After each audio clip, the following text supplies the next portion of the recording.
Hello, everybody, and welcome back to The Tome Travelers, a sci-fi fantasy book club podcast where we read books and talk about it.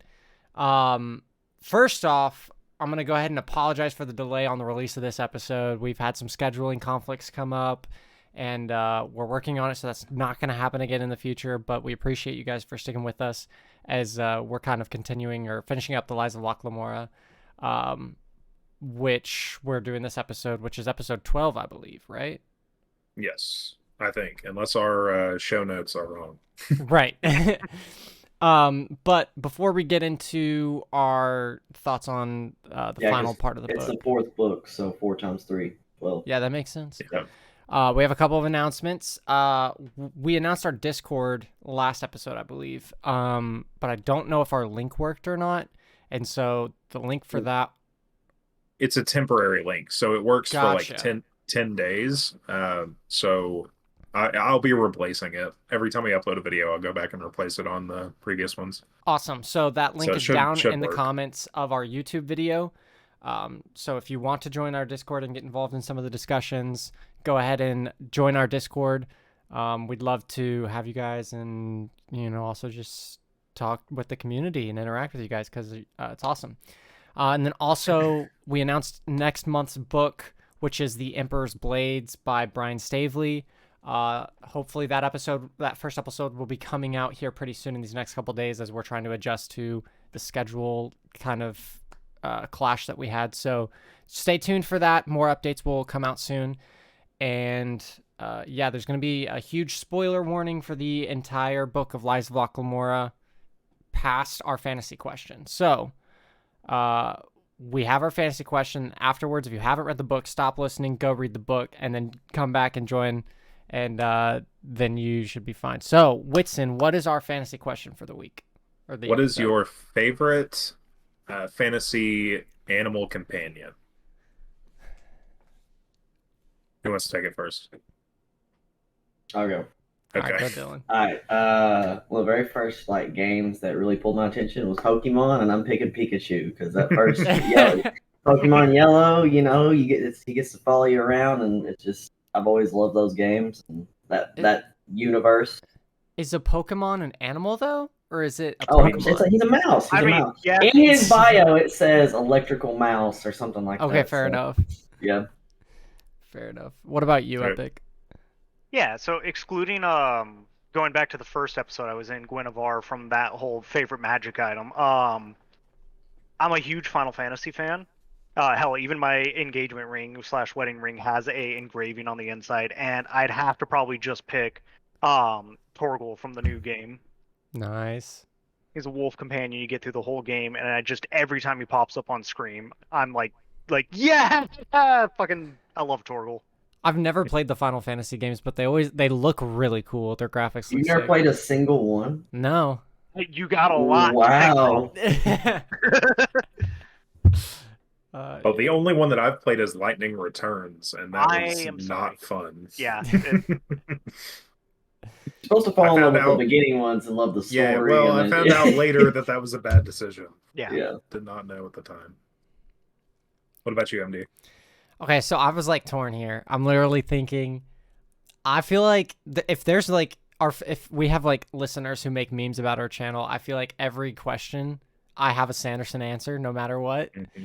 And that's just I'm just the Sanderson token. So part of me wants to pick a Sanderson to keep with that, but part of me also doesn't because I don't want to be that guy.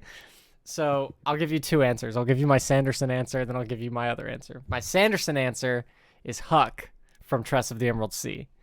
And I need not expand further on that because there are people in this call who have not read that yet. So Huck. Very good companion. Very good companion. Very. And then my non-Sanderson answer is going to be Frumpkin from Critical Role, who is Caleb Widogast's cat familiar. Yeah.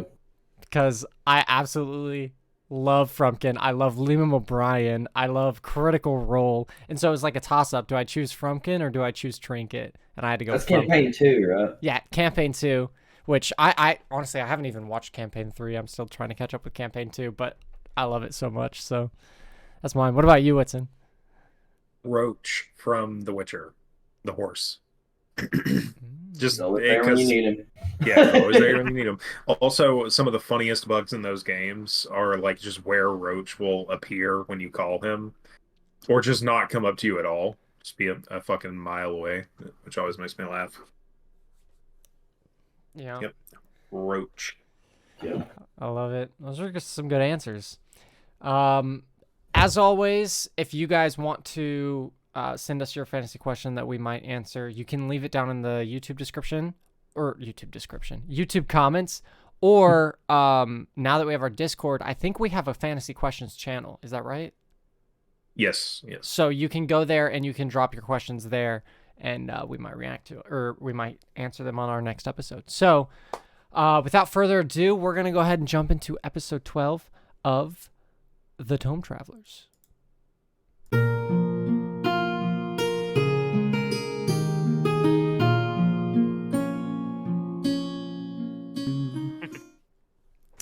All right. Who's doing our synopsis for this episode?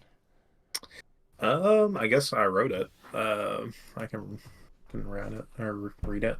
So Locke narrowly survived the Grey King's double cross the Echo Hole.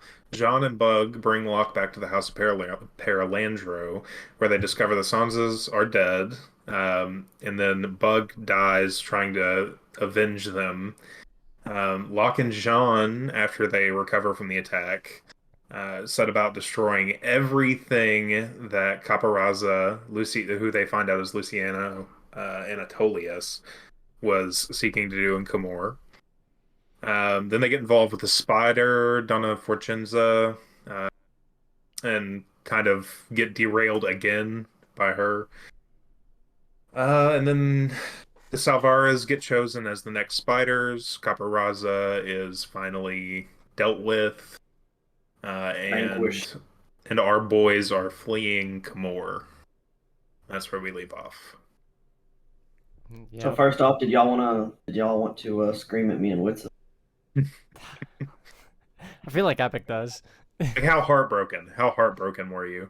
I had to stop for the day. Like, I was like, I'm so excited. Like, we're gonna finish this. And I was just at work, and I'm like, okay, I'm just gonna listen to a podcast now. Like, I can't do it right now. Yeah. Yeah. You know, the last bit of this book was a roller coaster. Like, Yeah. everything just happened so quickly and all at once. It just left me like, what?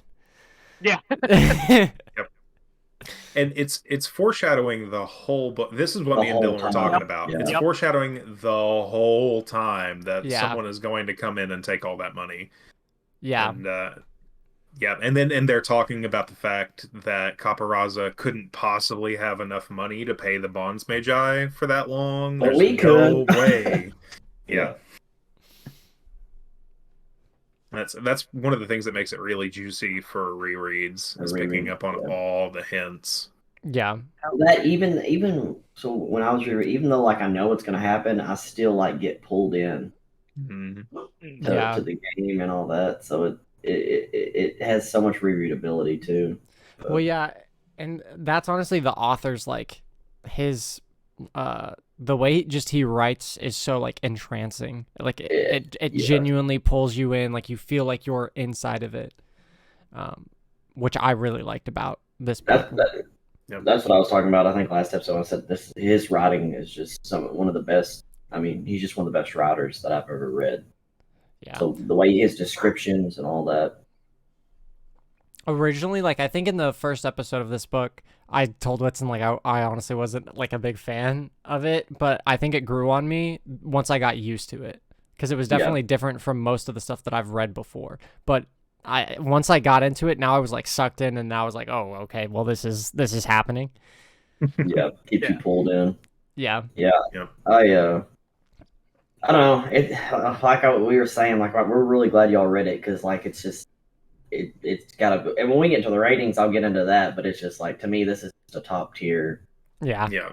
I think it's like foundational, which is, I mean, look, I'm not qualified to say that, but like, to me, if you're reading like lots of really good modern fantasy right now, like Scott Lynch is a high watermark for like what that should look like. Yeah. Yes. For Yeah. sure. I don't even think just right now, like if you're reading fantasy in general, like I Yeah. feel like he's a high water mark, Yeah, he's up there with people who have come out with books in the last like 5, 6 years with like Joe Abercrombie to me as like top tier authors making stuff right now. Yeah. So, kind of sidetracking just because I don't know where else to throw this. I found out just by like finishing the book and it's going through like, oh, the special things, stuff like that. Apparently, he lives like 3 hours away from me in Wisconsin. Oh, Like I didn't that's realize like, I cool. could legit just go like be in the area. Go get us some signatures or something. Yeah, No facts. Like you could Yeah. honestly I thought probably about like pull up to like a Barnes and Noble or something one day, and he's just like there, Yeah. like chilling. I've honestly Yeah. thought about it just to keep an eye out. Like, hey, is he doing any signings or anything Yeah. like Oh that? yeah, that'd be Yeah. cool. Also, I doubt anyone from his publishing team's going to see this, but give me some damn hardcovers. Like, print some hardcovers of these books. And the fourth book. Yeah. Cam February. told me there's a release date now. There's a February release? 23rd. Yep. If that's Oh, real, I don't next know. year? I've seen fake release dates for that book like the last 7 years in a row. Just like but, we've seen fake release dates for Doors of Stone. yeah. Yeah. And George R. R. So Martin. and George R. R. Martin. Yeah. So hopefully that's real. If it's real, I mean, I think it's a day before my birthday, so that could not be a better birthday present from the universe. So What are you doing for your birthday, Whitson? I'm staying inside and I'm Reading. reading. So when me and Whitson said that y'all could never ever predict the ending and everything that happened, where we were at, Yeah, no. Yeah. No idea. yeah, Like the thing is who he too, was, and the thing is too is it's like, could you predict that? No. But does it make sense? Yes. Yes. yes, Yeah. What did you think? I'm just going to bounce around a little bit, but like, what did you think of the Wraithstone? Like, were you scared of it before the statues and the Wraithstone bomb thing? Did you even notice it? Like, they mention it several times, but it's kind of in And that's what passing. well, that's what I was talking about. How he mentions stuff throughout the book. It's just a passing thing, but it always has something to do with what happens later. And so, Right. like when It When he completely get- caught me off guard. Like that was going to be the final thing because they do bring it up a lot. They even have the whole conversation with like Chains and Yeah. Locke just being on the Gentle Goat and all about Wraith. So, and I was like, oh, that's just cool world building until it dialogue. literally You think it's just dialogue? yeah, exactly. Yeah. I think that's one of the reasons why it's so hard to like predict everything was because it's like, oh, that's just like a passing thing of dialogue. It's not going to be important. I'll just file it away and it's like, oh, Yeah. nope. Yep. Remember that? What was that? Yeah, that's the key. But yeah, I like that's what I mean when it's like you could not predict it, but it makes sense when it's done. It's like exactly what I mean by it. Yeah, and you Yeah. never know what's going to be important because like I locked on that Locke was like going to be on a farm. Yeah, Locked on. Whoa. Hey. him being like them talking about it and Locke going to the farm and everything. I'm like, oh, this might actually be some random farming fact Locke has to have that like help, and it's just nothing. But you don't know if you use that in a later book, you know. Dylan, don't I do mean- that. Well, Epic does know. Epic has Yeah. read as much as the two Yeah. of us now. So, yeah, It's been so long I since we were finished- supposed to record. He's finished the whole series. Literally finished it 2 days ago. So one of my favorite turns was the Berangia system. How like Yes. Kappa, how he Barsabi, how much he trusted them, that they poisoned his wife, and that's why his wife died. They'd been with him for so long, and they were just setting them waiting. And like all the hatred they had for him, like the amount of like effort it probably took to keep that in. And then you see the twist, and Locke even mentions like I recognize the Great King from somewhere. And he's like, where do I recognize it from? And then later on, he's like, oh my God, he looks like the Jesus. Well, And and then- also when he's describing the people and he like includes kind of like aesthetic and ethnic descriptors, they're similar when he's describing the sisters and Luciano. Is that his name? Yeah, Luciano. Caparaz. That goes back to talking about like what's important and what's not, because it's like at first they're introduced as just like, oh yeah, they're just bodyguards, etc. Yeah, And just then they're bodyguards. this huge. God They're damn actually it. like key players in this damn it. game. Yep. Yeah. Yeah. So okay. The flashbacks with the House of Glass Roses and Jean, and then in obviously the oh, what is it called? The Paysan, the war between the Paysan. What is that chapter name? Anyways, the one that we left off on in the Half Crown War, the Half Crown War. Yeah. That's what it was. Jean is my favorite character in these books. I love Locke. I fucking love Locke, but Jean is my favorite character. Where do you two stand? Are you like Locke simpers, I or think are I said you? it in Locke the second simper. episode that I was like, I fucking love Jean. I'm Like a I Locke was simp. afraid I'm a that Locke something was simp. gonna happen. I figured that's how we would split. Yeah. Well, what did y'all think of the fight scene with the Branges sisters in the warehouse when he's dressed up as a priest of Azagia again, and he has to fight the Branges sisters? Yeah, let me introduce you to another pair of sisters. Yeah, I thought that was great. Yeah. It honestly kind of went how I thought it was. I did not think they were going to kill Jean just after they killed the rest of the gentleman bastards. Right. And I kind of expected him to be kind of put out since it is the book's about Locke. Jean did his part. Now it's Locke's part to finish the rest of it. But so after seeing that that Bug and the Sansa's died, did you ever think at any point that Jean would die? Oh, absolutely. The whole time he was down and out, I was like, oh, Locke's going to win, but he's going to come back, and Jean died to disease. And, like, it didn't end up being that way, but I was still worried, like, oh, fuck, Yeah. they've already proven that all of them can be wiped out. Like, why not Jean at the end? Like, Yeah. second book starts with Locke doing whatever the fuck he could. Like, it could have been just so much worse. Yeah. Yeah, I kind of figured that Jean was going to take the L. Speaking of the gentleman bastards, I was so disappointed that Sabather never showed up in the first book. I knew you would be. I knew was you so would be. hyped for the rest of the book, and I was just like, If you go back and watch the videos when you're talking about our podcast videos, when you're talking about I can't wait till Sabbath shows up. If you just look at me, I'm just sitting here like the whole time. Because me and Whitson were the same way. Like we were like, we want to meet Sabbath, and we want to meet Sabbath. And Right. eventually, you do meet her in the third book, as Cam knows now. But Oh, but I don't, so now I know that I gotta read a whole nother book before she Oh, shows yeah. up. Well, see, that's where I was. I was halfway through the second book, and I'm like, they mentioned her again. Where the fuck is she?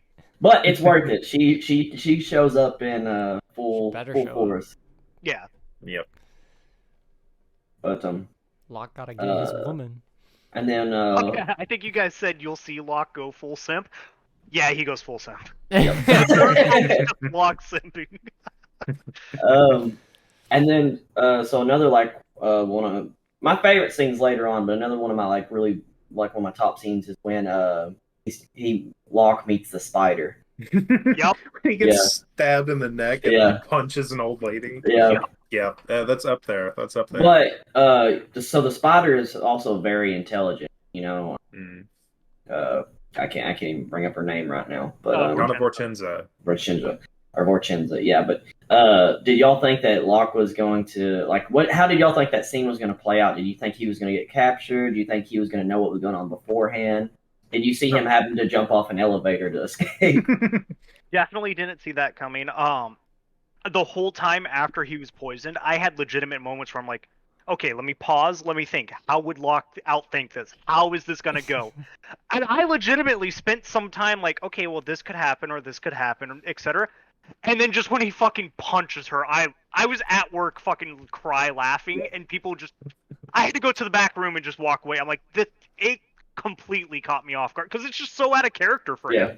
Sometimes fists are better than brains Yeah, if you can get away with it.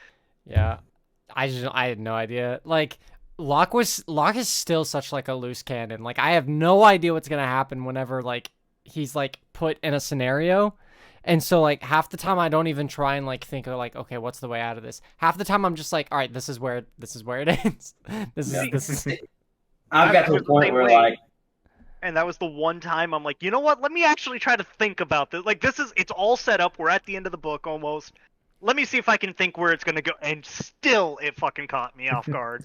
Once you've reread it a few times, you see what always, always, always some document or some political happenstance or some person that's been mentioned earlier in the story is going to become a central piece of a made-up story that he's telling to get himself Yep. out of trouble. And it either works or it doesn't. But that's his go-to, is to literally name drop and bullshit and try to get out of situations. Yeah. I got to the point where I was just like, I don't know how he's gonna get out of it. I just know he's gonna think of something. But Yeah, then like, he's gonna do that something. happens. He's like, well, thinking's not working. So I love Donna Fortunza though. yeah. She's awesome. Yeah. Especially like with the shit barges at the Oh, end. that I was dying on that scene. Yeah. Yeah. But the funny thing is like she respected the intelligence that he used. Like Yep. she respects him. Like you can tell. It's like it's not like hate. It's like Not only It the is. respect, but the fact that she even caught that he told her exactly what he was doing, and just she didn't think about it. It just Yeah. was one of those things. It went right over her head due to the whole situation. Again, also again though, bringing up like previous things, death offerings. Yep. It's the main thing in the first part of the book, and like you think, okay, that's over, but then you're like, Sansa's died, and you're like, and you see that Locke uses no telling how many crown death offerings. At least 40,000. At least, but Plus not whatever Barsavi Caparasa had. was paying him Yeah. and Barsavi's money. So yeah, like 30,000-40,000 crowns per offering. Yeah, I that don't know. completely threw me off too. When once again, I got caught up in the bullshit when we saw them loading the money onto the boat, and then when Locke's like, "Oh, it's on the ship barges and everything," I was like, "Isn't it on the boat? Did I miss something?" And I had to go back and like try to find it, and then finally it was revealed, like, "Oh yeah, they were just digging through shit for no reason." It's like, He thought it'd Yeah, be funny honestly, to have like- them go shovel through a shit barge. Sometimes like it almost just felt confusing. So like I just didn't think about it. Like in scenarios like where stuff like that was happening, where like you think one thing but then you're confused by this other. That's when my brain just goes, you know what, just let it happen. It'll make sense later. And then I just continue on. Like I don't even like stop to like theorize about it. See, that scene in particular though, like I knew he was bullshitting, and that made it so much better because you're sitting there listening to him bullshit these people, and they're like, okay, yeah, and you're like, no. so It's take Kind a of step, spitting right now. to take a step back here though, Matt, what did you think about the Sansas and Bug dying? We kind of brought it up that they have died, but like didn't even talk about the scenes. I mean, I like, I don't really know. Like, what did I think? Like, I mean, it was a dope scene. Well, I think you were the one that said you think someone's gonna die. But Right. did you think it was gonna happen like that? Did you think it was gonna be that many people? I don't know, cause I don't know. That one was kind like it felt very like almost Red Wedding-ish. Yes. Yeah. You know? And so like it was very just like one of those like I don't know. Like I read it and I immediately thought like, "Oh, Red Wedding." And then it just kind of like I was numb for the rest of it. Yeah. Which you have to do during the Red Wedding too. You just have Yeah, to turn your exactly. emotions Because it was off. just like a flashback to that where I was just like, "Oh, Yeah. okay, well I know what's going to happen now." Yeah. So many people I love are dead. I need to go cold. Yes. Yeah. Need to just turn those my emotions off brightness. just real quick. Yeah. But no, it was like the second like you started like reading like what was going on around, then I was like, "Oh. Well, here we go." So, yeah. I don't really What'd you know. guys think of the Barsavi death scene? I love that. I loved it. Recchiala's like gutting him and letting the shark get him and all that. Yeah. Because he's been obsessed with sharks. See, the other thing too, with most deaths, they've all been sudden and quick. So then just seeing Barsavi like actually not being tortured, I guess, but like prolonging his death until literally that last moment, it was just so fucking brutal. Yeah. Like, well, what it I was liked about it deserved, was but brutal. they always talk about how big Barsavi was into showmanship and theater. Yep. And he sets the scene, the theater scene, for his own death. Yeah. It was really poetic. hmm And I think it's kind of insane how often, like, on one hand, Scott Lynch will make you laugh and make like Camor feel alive and bustling and all this, and then on the other hand, will write a scene like Sage Patience or Sage Kindness, like rubbing the glass into Yeah. the Yeah. person's face, or write like the Barsavi death scene. Like, there's so many like really lighthearted, fun moments in these books, and so many like crazy dark moments too. Yeah. Let's see. I will say too with the Barsavis dying. I think I said in either the first or second episode. I don't remember when Nazca that probably would have been the last episode. I'm kind of glad she wasn't like brought back or it wasn't like played off as like a cheap death or anything because I Yeah. think I was saying like she's not really dead the last time, and now it's just like shit actually happened. There's no like pulling the wool over or rug over you or anything. It's like no, if they said they're dead, they are dead. Yeah, Mhm. Yeah. consequences are very real in Yeah. this world. And sudden. It's just like, Yeah. yep, with just Sudden. one moment, she's just brought in a piss barrel and dead. Yeah. Or the Sansas are just they go home, dead. They're dead. Yeah. Yeah, Yeah. a Bug's death in particular really fucked with me too. When he gets shot in the neck with a crossbow bolt, But what he did saved Locke. Granted, it was Yeah. it was just stupid. But stupid. But, Get you a homie like Bug. hey, and yeah, get your ride or die like Bug. No, but hey, they got their revenge. You know, we can talk about the Falconer scene. Dude. God damn. The Falconer at the end. Oh my god, that was so satisfying. yeah, I was fixing to say I have some sick satisfaction every time I listen to that scene. Yeah, I do Dude, too. that was just like a huge, like, just relief at the very end. Like, what was it? When what did he rip his tongue out or he cut his tongue out? He cut his tongue Yeah, out. Yeah, he, cut cut us- he got the knife like super, super, super hot and cut it out. And the So finger. satisfying. And the My- fingies. He chopped those off with the Wicked Sisters, right? Or no, just No, I a think they normal used the knife hatchet. as well. I think they were using Oh. the knife the whole time Yeah. and reheated it to cut the tongue. It kind of gave Glockta vibes. I have not It reread did. these books I think, since. yeah, Yeah. I think that's why it was so satisfying to me because, like, also in my mind, I was just like, oh, we're Glockta now. Like, You were thinking about the pieces of the fingers rolling across the table. yeah. Yeah. So, Yes. did y'all at any point did y'all think Locke was not his real name? No. So those were I was gonna say my two favorite scenes in this book is when Vorchenza gets punched in the face, and then when he brings up, he's like, "You might have guessed Lamora's fake, but why the fuck would you think Locke was my real name?" That was probably my favorite scene. That probably has to be the best part of the book for me. It was so fucking satisfying.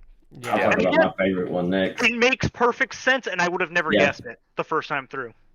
The whole revenge arc is fantastic. Especially, I really like when they're in Raven's Reach and he sees Luciano on the stairwell, and they're like shit talking and mad dogging each other in Yeah. the stairwell. Yeah. Well, And because Locke- he didn't know he survived, yeah, and then right there they make eye contact, and it's like kind of the tip of the hat. Then it's like shit Yeah. talk. yeah, that's one of my favorites. My favorite is at the end when he's holding on to him. He's like, "I just got to hold you till Jean gets here." Yep. Yep. That whole time, I'm like in it. I'm screaming. I'm like, yeah, yeah. And then you realize he's tricking him. It's still just a game. Yep. But still, Yeah. like the emotion that brought forward when like we have the flashback of I just gotta hold you till Jean gets here, and that's a good scene anyways. And then like at the end, you see he does the same thing. Like he always relies on Jean, and so it's really like a Frodo and Sam vibes, and it's just Yeah.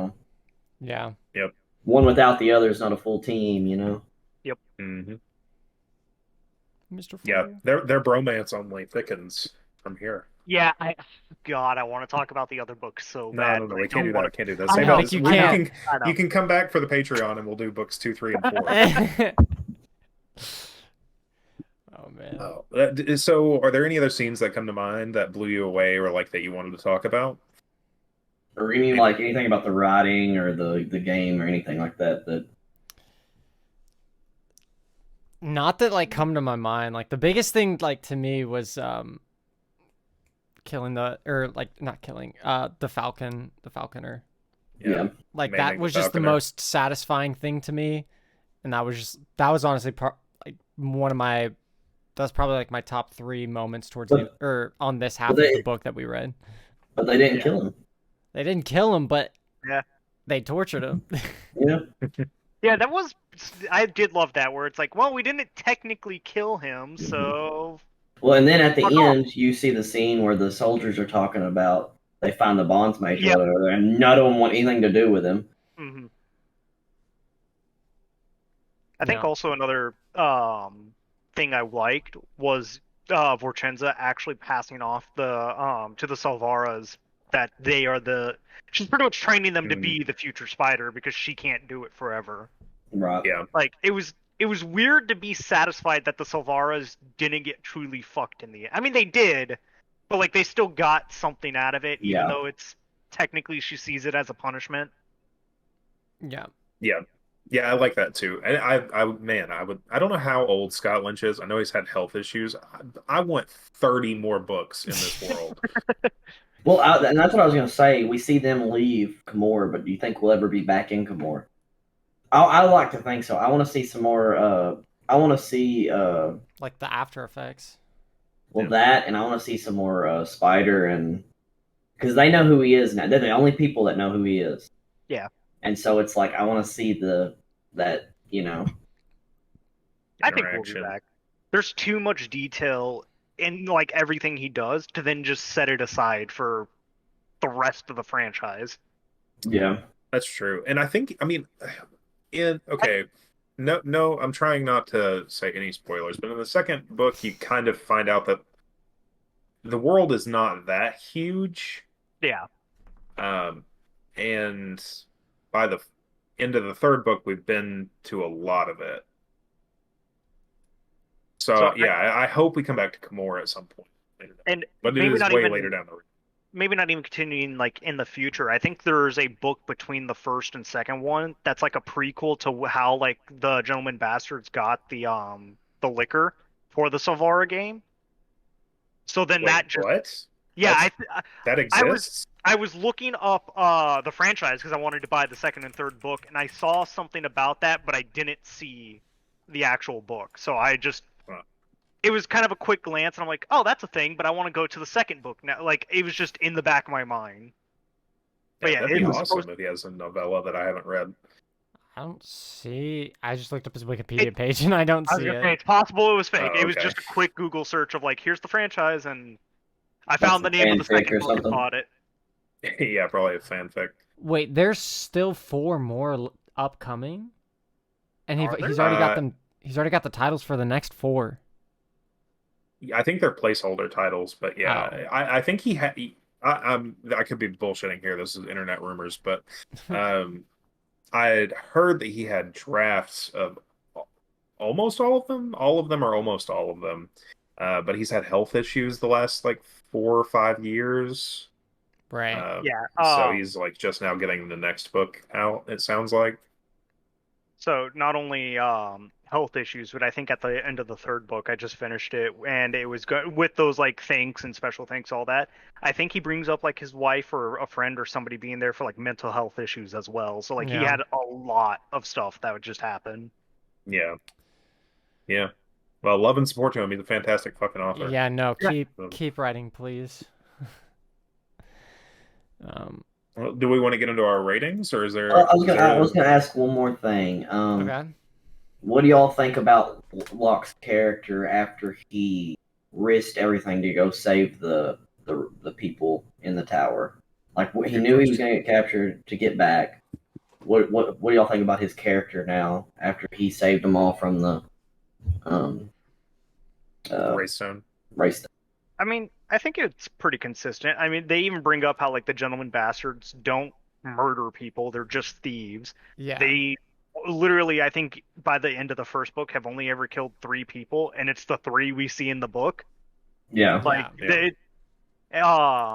so it's like he already had that like heart of, well, not heart of gold, but still like that soft spot Right. for people and life in general.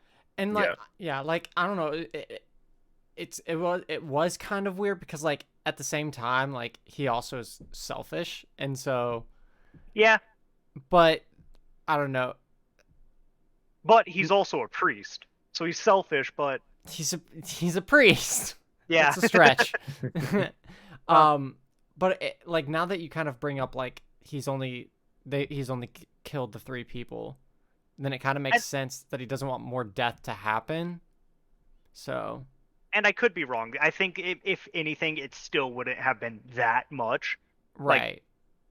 Well, I think it's more of like it's they only do what they do because it's about the game and it's about taking care of these people.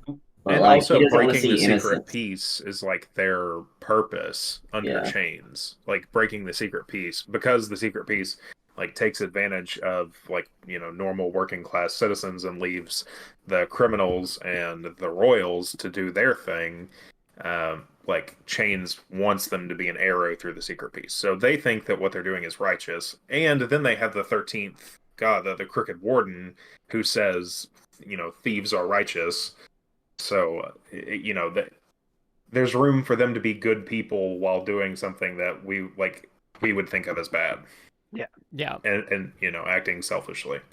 But I don't think he wants innocent people that have nothing to do with anything to get hurt. Right. Was my takeaway. And especially, I think he mentions multiple times about the children. I don't think he wants kids hurt. So. Yeah. No. All right. We want to get into our ratings. I'm game. All right. We can start off with setting. I'll go first because we kind of talked about this. I think like last episode where we were talking about like the world around us. I really like the setting, but the setting is not a 10 for me. I honestly like it's still really good, but I think I'll probably give it like an 8.5. That's reasonable, I think. And especially now that you guys have kind of said like the world isn't as big, like it grows. Yeah, like in this it's still large. It's still large, but it's not like as big. Then that also kind of makes me want to go down anymore. But because I haven't read the books yet, the further books yet, I'll stay with my 8.5 and give Lies of Locke that rating. I really like it. It's very, what's the word? Grimdark is not the word I'm looking for. It's just very like muddy. Grungy. Like it has that vibe that like I feel like a lot of books, but not only books, but like TV and like movies try, but don't succeed very well at. And I feel like this book did a really good job succeeding in it. I will take it next then. As a counterpoint, this is a 10 out of 10 for me. This is my favorite setting for a book, like ever. And it's so you're exactly right. Like the grungy thing, shows try to do it, or books try to do it, or movies, you know, whatever, try to do it to be edgy and cool. This just is. Yeah, this just is. Zahn in Arcane and Camor in these books are the only 2 times where I'm just like, holy shit, that city is terrifying, but like the art is insane. Like it's just so alive. You know all of the people because they're like they feel real. And then I can picture the Via Camarazza with all the trash floating down it and the shifting market, and like the floating grave and the wastes and all of that stuff. It's everything is really alive to me in this world. I don't know that I'd want to live in it, but this is a 10 out of 10 for me. It's almost like it's so alive that it like it feels like to me at least it feels like the world is dead, but it's so like it's so alive, the fact that it feels that way, if that makes sense. I don't know if that makes sense. Dead, do you mean like just dangerous and gritty? Yes, and like gross? dangerous, gritty, and gross. And that feeling to me is like death almost.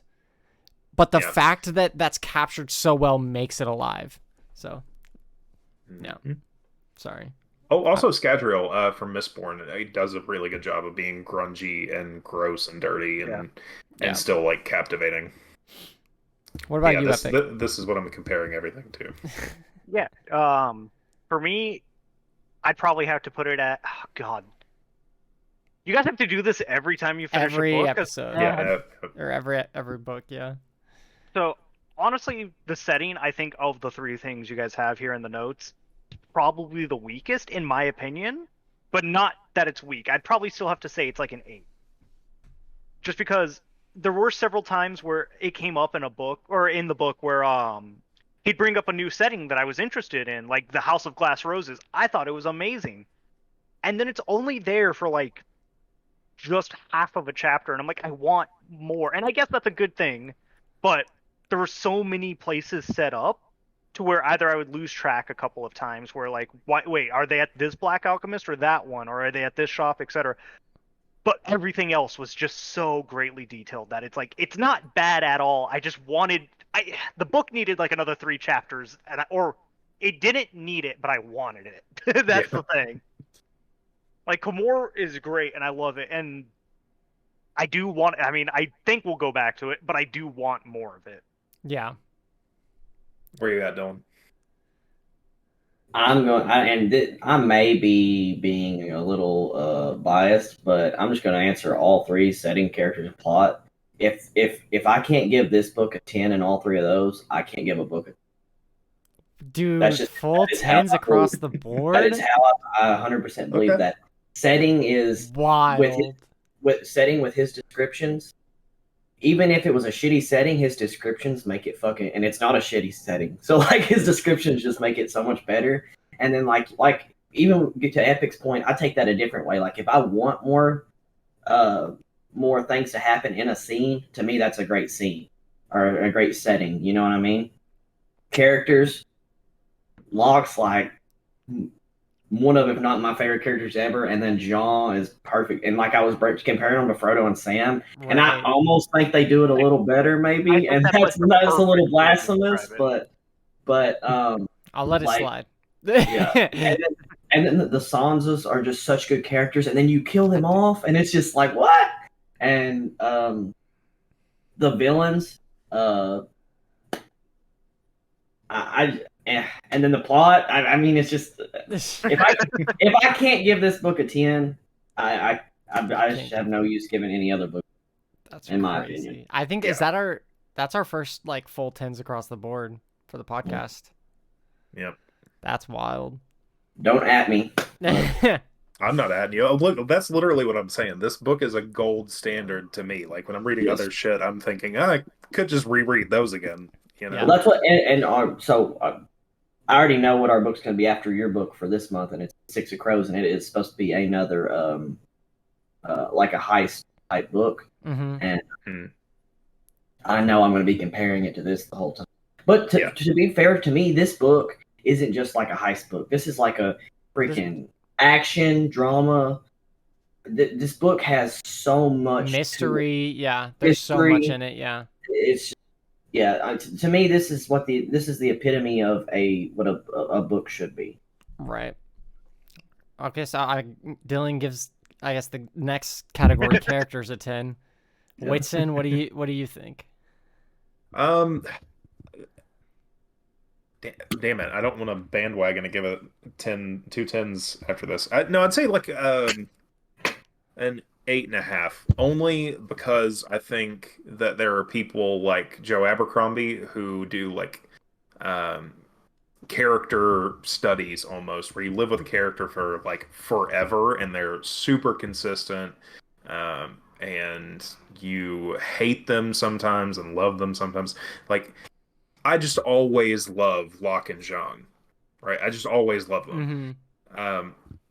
So yeah, I think the characters are perfect for this, like absolutely perfect for the kind of book that he's going for. But I've seen more like intense, high quality character work, I guess. So I'm going with like 8.5 or 9. I'm going to say 9. Gonna say 9. I'm also gonna my characters was also I was gonna vote for 9, just because like everyone is so well written and definable. Like I remember, was it last episode we like tried to attribute everyone as a D&D character or whatever, and like everyone is just so like uniquely like created and crafted, and like Whitson was saying, like you live with them for so long. And so, like, you feel like you know what decisions they're going to make, what they're going to do, and it's just so well crafted. And so, I'll give them a 9. I'm not gonna give them a 10 though, just because like for a 10, it's really got to shine for me, I think. And I don't think, especially because at the beginning of the book, like I wasn't super invested into everyone, and it took a while for me to get there. I'm just not gonna give them the 10. So Fair enough. I gotta say, for me, probably a 0 out of 10. No Sabbather. I am not sorry. No, no. So actually, I would argue against that, even though I said it as a joke. I think it's a 10 out of 10. I loved all the characters, even the characters that were just mentioned in passing. Fuck, I haven't shut up about her, and she's not even relevant till the third book. Like, it just things like that to where, like, I love Chains. I loved all the Gentlemen Bastards, the Barsavis. Like, I cared about every single one of them. I helped even Vorchenza. Like, just seeing her, it's like, you know what? I actually like how fucking. It was great that they point out, like, oh yeah, you know, she brings up whoever said, or why do you think they spread that the spider was a man? Like, no one would have ever thought it was a woman. It's like, I fucking love that. Yeah. Every character, I think, was just spot on for me. Like, I think he did a really good job, like, flushing them out with like the flashbacks and stuff. Yeah, the flashbacks were nice little touches, just to like. Yeah. Sometimes. It shows their personalities. They were just, or sometimes you get those building moments of like Jean and Locke with, you know, I just got to wait for Jean, or Jean's on his way, or yeah. It shows like their personalities. It shows why they trust each other so much. It shows how they got to that point. You know, Jean shows up, and at first they don't like each other, and he's like, he can't be a thief. But then at the end, it's just like that's his ride or die. That's I mean, that he's like, he would never say that shit ever again about Jean. And it's just. And then, especially like as you know, at the end of the second book, you see that relationship even more, and it's just like, I think he did a fantastic job with the characters. I agree with Whitson. Like, I mean, you could have like, I mean, because Abercrombie does a really good job with his characters, but I don't think it's like so much of a better job that it beats Lynch, because I think Lynch does his characters in a different way. I think they can both be 10s, but for different reasons. Yeah, they're like two different levels of like perfection almost. Mm-hmm. Yeah, that's a fair point. I just think the extremes of emotion, like going from hating a character to loving a character, but the character always being like itself. But yeah, I mean, they're both so fantastic. This book is so fantastic. I'm never having a bad time with any of these characters.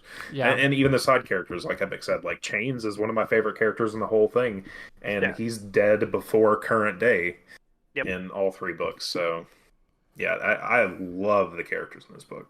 And I do love too that, just for like future books, without spoiling anything, any and all reoccurring characters, if there are any, etc., they aren't just stagnant from the book they were in prior. Like, there is always still more to them that we just haven't seen yet.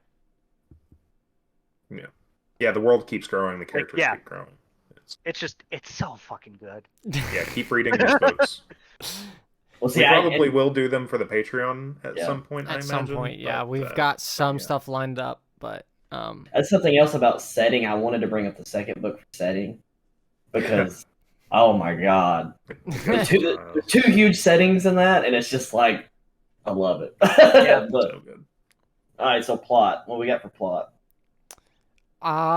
For plot, I'll give it a 10.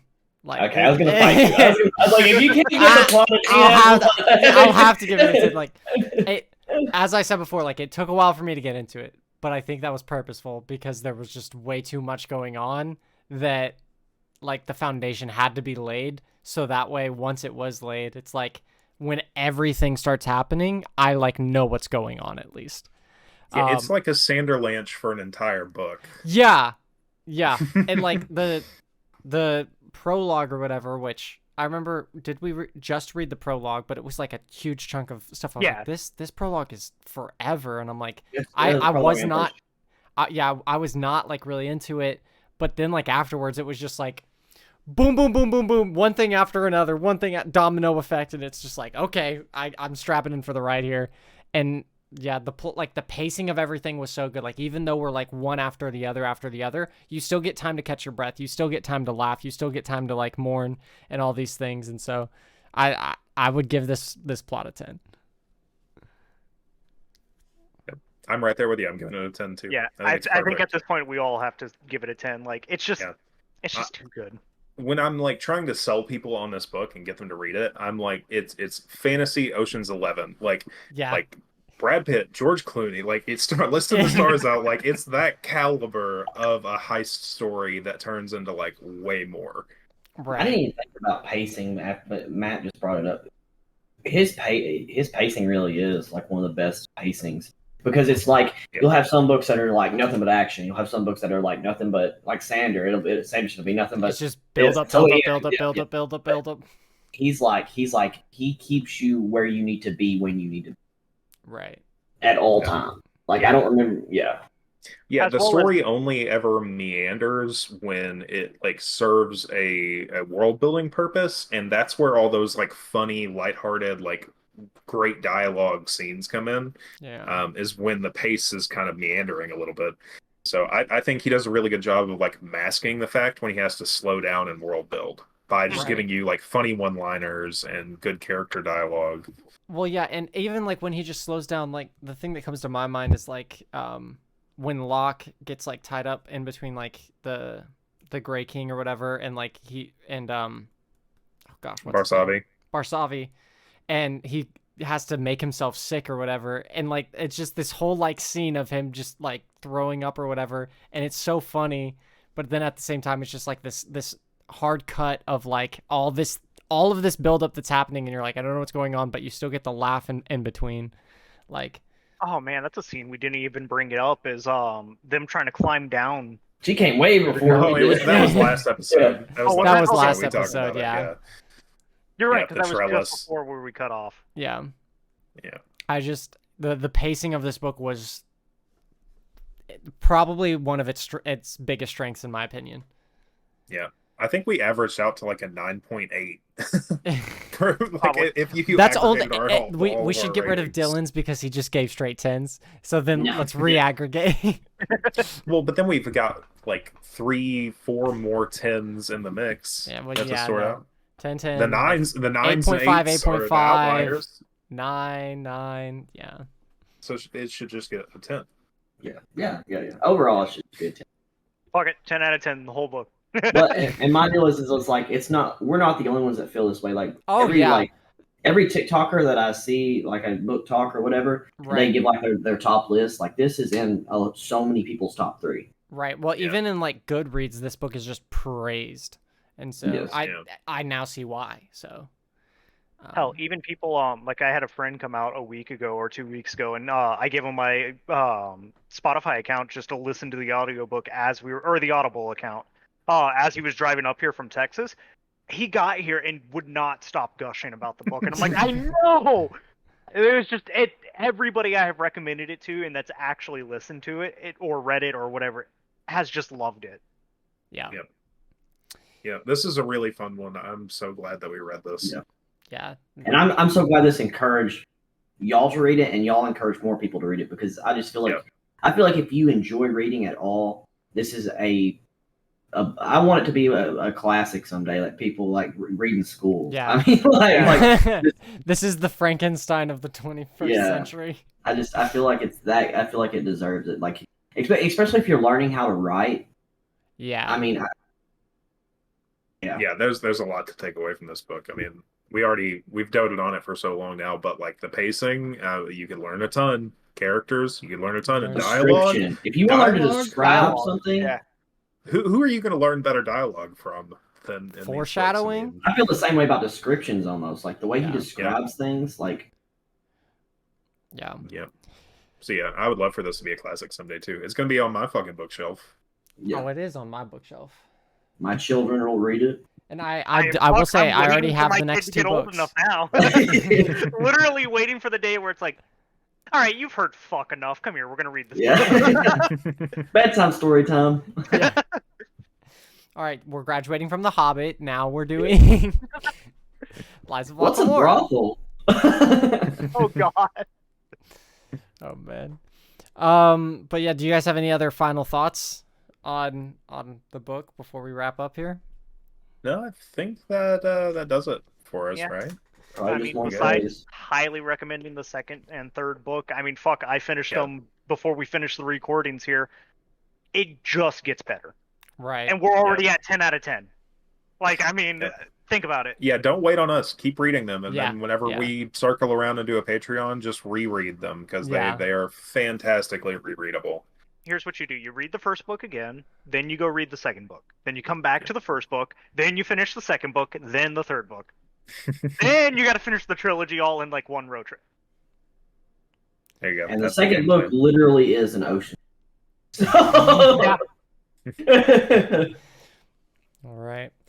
Well, if that's pretty much all, we'll go ahead and wrap up. First, before we do, I want to give a huge thank you to Epic, aka Cam, for coming and reading along with us this book. He's our first guest, and Yes. hopefully he'll be back to join us maybe in some future books too, and I'm excited for that. But as always, if you liked the content, go ahead and share, drop a like, subscribe, or follow on your preferred podcast platform. We're on Spotify, Apple Podcasts, and YouTube. And then we have our Discord out now, linked down in the man, I'm really struggling today. Link down in the description. And next month, our book is The Emperor's Blades by Brian Staveley. I hope that's the right way and not flipped, but it might be. But we are just reading the prologue for episode 1. So if you want to read along with us and get your copy, that's what we're doing. Not sure when. Oh, we're reading the first chapter? Thought? So, All right, we're reading the first chapter. The prologue in chapter 1 for episode 1. But we don't really have a release date on that yet. As we said, we're trying to fix through some scheduling stuff. Yeah, But we're working on the scheduling stuff. We very apologize. soon. Yeah. Yep. This is not our full-time job. You might be surprised to learn. But yeah, as always, thank you guys for your support, and we hope you have a good one. Peace. Peace. Bye-bye.